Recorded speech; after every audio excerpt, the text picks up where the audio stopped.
Hey guys, we're back! Sorry, it's been over an entire year since I last posted on this series, basically for the timeline. But we must go on now. Anyways guys, today we're going to be talking about fairies and elves, mystical woodland creatures and the like, and dragon riding. So we're going to dive in now and start on the year negative 27,000 DR. Guys, we're going to start out this video by talking about this crazy dimension called the Feywild. This is the plane of the fairy, or others just call it fairy. Now, guys, before the 5th edition, this is where the elves come from. And during this time, elves don't exist yet in the world of Abertoral. See, the Feywild and the material plane exist nearly side by side during this ancient time. So portals between the fairy realm and the material plane were pretty easy to do. Now, outside of all that, dragons and giants are still the big kahunas and the big rulers of all of Abertoral. And the power of the dragons on the continents of Abertoral were a problem for the elves who were wanting to leave the fairy realm and settle in. So with all of that in mind, we're going to start by talking about Arvindor. Now, guys, it gets a little complicated here, because there's an update in the 5th edition of D&D that the elves were instead from the realm of Arvindor instead of from the Feywilds. Regardless, we're going to tell both stories here just to keep what we can accurate. So the first story is the Green Elves slowly migrating into the Forgotten Realms. The Green Elves here were the first in both versions of this story. These guys were pretty nomadic in nature, so for these guys to just leave their world behind isn't really too strange. Now, as of the 5th edition, elves are written now to be descendants of the original Eladrin from Arvindor in the Outer Planes. See, some Eladrin went to the Feywild in this update instead of the Prime Material Plane when they were all exiled from Arvindor. The ones that went to the Feywild are called the Season-Coded Eladrin. So let's fast forward a bit to negative 25,400 DR, when the Gold Elves decided to cross over from the plane of the fairy because of an event called the Fall of Tintagir, where a gigantic flood destroyed the kingdom. The Prince of Tintagir, Durothil, would lead his people out of a magic portal into the New World from here. These guys would land on a new continent and name it Faerun. And yeah, that's where the name of Faerun started, guys. It means the One Land. And over time, the Gold Elves would end up mixing with the Green Elves, giving rise to something called Sun Elves. Now, before we continue, guys, we gotta talk about the events right after the Fall of Tintagir and Durothil, because this guy would become the world's first Dragonrider. And how he accomplished this was kind of crazy. See, the moment these guys entered Faerun, they entered the northern area of it, and they arrived on top of a plateau of burning stone.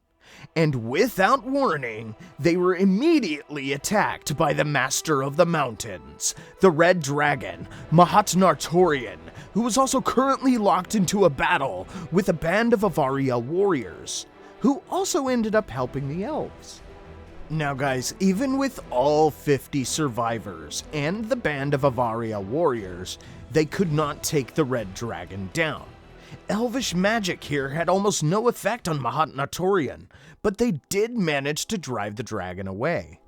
Now, back on Prince Durothil, after this attack by the Red Dragon, he ended up getting lost for some time, where he was rescued by Lythari elves, which were the old versions of werewolf elves basically, but like super duper friendly. Anyways, he didn't return to his people for some time after. Now, when Durothil did return, the survivors of Tintagir no longer needed a king, obviously because there wasn't a kingdom anymore. So instead, he spent his time plotting and learning magics to fight against Mahatnartorian, who was still being a terror to his people. Now, one of the survivors here was a traveling privateer named Charlario Moonflower, and this guy was a moon elf that had flaming red hair, who we'll talk about here in a minute. Now, back on Prince Durothil, this guy really wanted to ride a dragon as a mount and defeat Mahatnartorian, so he decided to do something absolutely within the realm of insanity. He freaking pleaded to Gaunadaur. Now, Gaunadaur here is a dark ooze god that might be infused with the essence of the Far Realm. This guy is as old as some of those ancient Oberith lords, and much later on in the timeline of D&D, he would end up becoming a prominent god of the Underdark. Regardless, with Gaunadaur's help, they made a pact with Mahat-Nartorian. The deal here was kind of complicated, so we'll take it slow. So the deal was Mahat would kill a silver dragon and kidnap an egg for Durothil to have, which is still kind of insane due to their animosity between each other. Now, the caveat here, dudes, is that he would hand over his friend Charlario Moonflower to Mahat-Nartorian after 20 years. And during those 20 years, the red dragon would leave him and his elven brethren alone. See, Gaunadaur here wasn't going to play Durothil's games here unless he had a living sacrifice as payment. And Mahat-Nartorian suggested that Charlario Moonflower be the sacrifice that he would have to kill in 20 years as the payment. Durothil here treasured this newly hatched dragon egg once it did hatch, and he named her Silvery Wing, a very adorable and gorgeous silver dragon female. Now, with Silvery Wing and Charlario, Durothil here decided to create a pocket dimension that they would keep her in, and he would keep her here to grow up and plan for his day to fight Mahat, who he was planning on betraying anyways and not handing over his friend Charlario. Charlario and Durothil here would train the dragon in secret, only allowing her to see the outside world through scrying. And they originally planned to have her interact with other dragons too, but things didn't exactly work out here as planned. Now, Durothil here had successfully raised Silvery Wing as his mount, and when the time came for the meeting between Mahat-Nartorian and Charlario, they sent Charlario to the top of a mountain to check on wind conditions for him to be able to fly Silvery Wing around.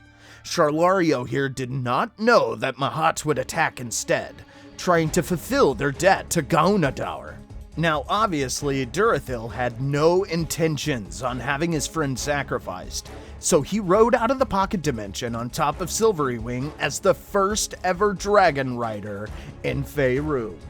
A vicious battle between Durothil and Mahat-Nartorian ensued here, and unfortunately, Silvery Wing here was killed too quickly. However, through the use of magic, Mahat-Nartorian was sent crashing into the landscape, killing the red dragon as well. Unfortunately, the crash here killed Durothil too, which unironically paid the debt to Gaunadaur with his life. And with this tragic tale, Durothil, Mahat-Nartorian, and Silvery Wing died. However, Charlario survived and made a vow to have other elven figures follow in Durothil's footsteps, continuing the legacy of the Dragonriders. See guys, Charlario here would live on for many, many years. He would train other elves to start the tradition of elven bonding with good aligned dragons. After this, he would end up becoming one of the founders of the city of Charlarian. This guy would get married to a priestess of the goddess of moonlight, Sehanine Moonbow, and he would have many children. These guys would end up bringing rise to the Moon Elf race in the Forgotten Realms. And guys, we're going to end this video here before it gets a little bit too long. In the next video, we're going to visit the origins of the Underdark and the stories within. I hope you guys enjoyed this story. If you guys see anything wrong, always as usual, let me know in the comments down below. You can find all of the information here on Elaine Cunningham's Evermeet Island of the Elves book series. And guys, I understand these videos have been within like entire month intervals, and I promise that's going to be changing after today. We're going to be uploading videos twice as often from here on. And if the channel kicks off to where we can get monetized and do this for a living, expect a video twice or 3 times a week. Anyways guys, without further ado, this is Grimdock the Loremaster, signing out.